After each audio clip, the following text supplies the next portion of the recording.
Now, tell me a bit about your company, Invida, and how it helps property investors and renters as well. Well, it's actually a win-win-win across the board. So, Invida is a co-living company. So, what we do is we either build brand new or take existing properties, convert them, put little studios inside them legally with full compliance. We furnish them. Everyone has their own bathroom, kitchenette, sitting area.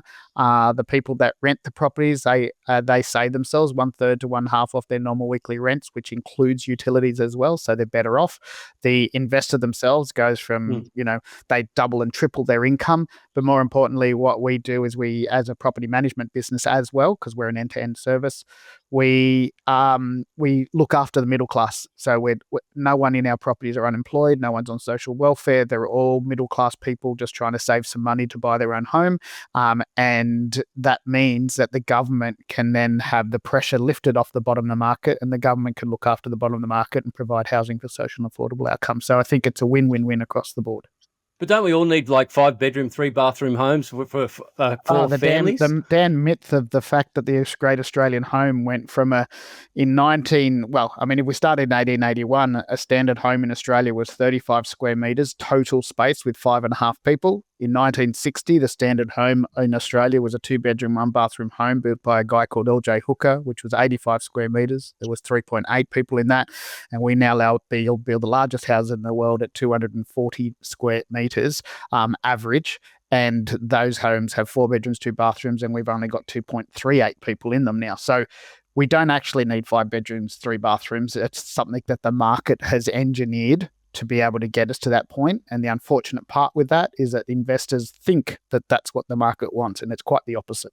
Backtrack a bit. How did a plumber become so passionate about co-living and fixing the housing crisis? Suicide, probably, is the answer to that.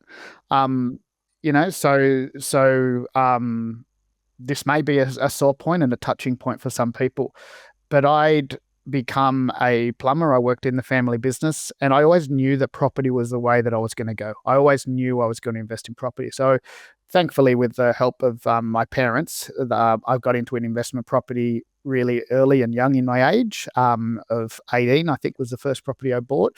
They helped me with the deposit. I then, extracted the equity after a couple of years, paid them back. It actually got me into my first home. And so I just started buying properties, and I got to a point where I started doing negative cash flow, went to a bad flow through that, worked out that you could do positive cash flow, started becoming a developer, became full-time in property. Most people would have looked at me as a successful person, and I'd always wanted to be successful in property.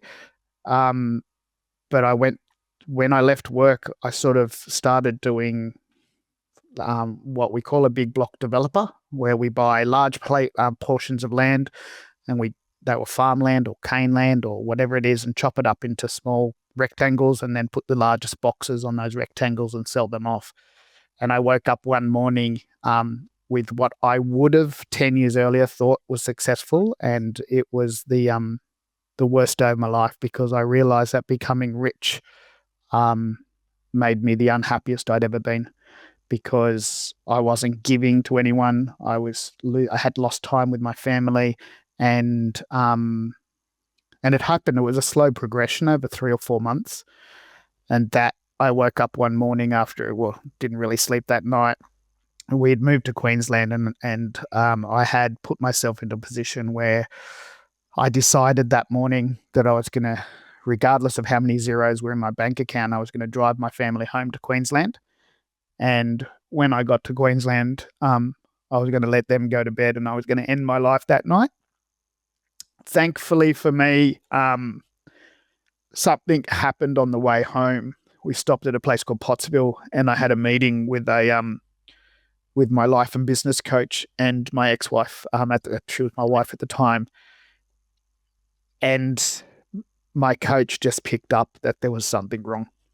And she had the tools, and she just got a little bit deeper into me and the psyche, and asked some questions, and realized that I was in a really dark space.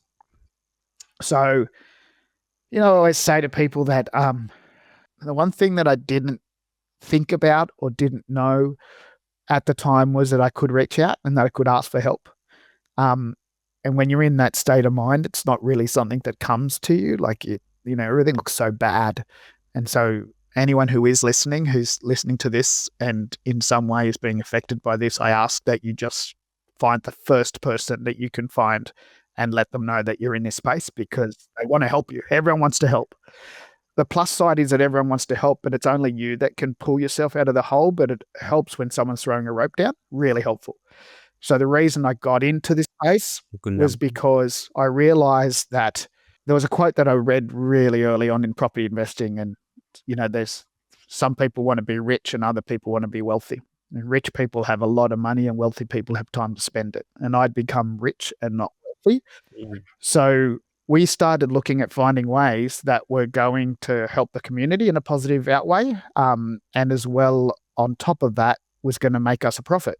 And that's how we landed on co-living. By default, we found a property strategy that not only was going to help the community, but secondly, was going to actually make a profit. And the irony of all of that was that we made more money and we were helping people out. Yeah, right. So I always stick by the statement that I'm incredibly grateful for the worst day of my life, because without it, I wouldn't be here talking to you.